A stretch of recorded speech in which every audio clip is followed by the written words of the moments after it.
Anong channel ka? Foreign media po ako na. Maganda. Foreign media. Para tayo ha. I will talk. Yeah, English. Mas maganda. Yes, even, you know, we are Filipino citizen.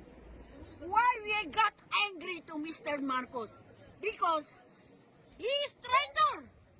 He traitor to President Duterte and Vice President Sara. You know, you foreign media, Marcos before, he go to Davao. He convinced him to go with him. He convinced Sara to be his running mate. Running mate.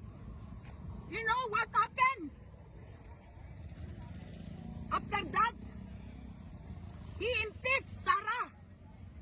He impeached Sara because of 125 million. Is that money? How about the Comelec? 150 million. The damage of that. Anong tawag doon? Yung ginawang botohan. Tagalogin ko na.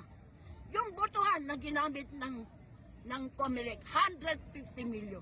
Dapat yun ang ipakulong.